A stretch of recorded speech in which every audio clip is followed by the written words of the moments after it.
Hello বন্ধুরা, welcome to my channel. ভারতের মহিলা ক্রিকেটারদের মধ্যে দ্রুততম ১০০ রানের নজির গড়লেন স্মৃতি মন্দানা।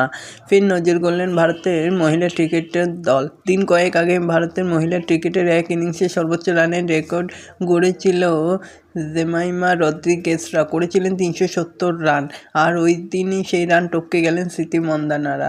আয়ারল্যান্ডের বিরুদ্ধে করলেন ৪৩৫ রান।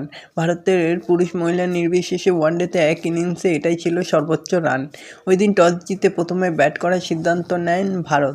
শুরু থেকেই ঝড় তোলেন স্মৃতিরা। ওপেনিং জুটিতেই উঠে আসে ২৩৩ রান। প্রতিকা রাওয়াল করেন ১৫৪। এটাই ওয়ানডেতে প্রথম আন্তর্জাতিক সেঞ্চুরি। সেই সঙ্গেই নজির গড়লেন স্মৃতি মন্দানা। মাত্র ৭০ বলে সেঞ্চুরি হাঁকালেন তিনি। ভারতের মহিলাদের মধ্যে এটাই ছিল দ্রুততম সেঞ্চুরি। এর আগে হরমনপ্রীত কৌর করেছিল ৮৭ বলে ১৭ রান করেছিল। অন্যদিকে সেঞ্চুরির দৌলতে ওয়ানডেতেও 10টি সেঞ্চুরি হয়ে গেছে। তারপরেই ঝড় তোলে রিচা ঘোষ। ৪২ বলে ৫৯ রান করেন তিনি। ৫ উইকেট হারিয়ে ভারতের রান ওঠে ৪৩৫। এর আগে এক ইনিংসে ভারতের মহিলা ব্রিগেডের সর্বোচ্চ রান ছিল ৩৭০।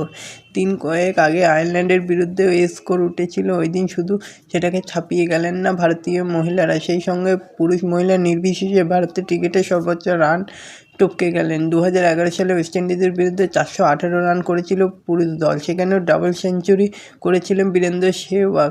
ওই দিন সেই রান টপকে গেলেন স্মৃতিরা। অন্যদিকে মহিলাদের আন্তর্জাতিক ক্রিকেটেও সর্বোচ্চ নজিরে গড়ে ৪র্থ স্থানে উঠে এলো।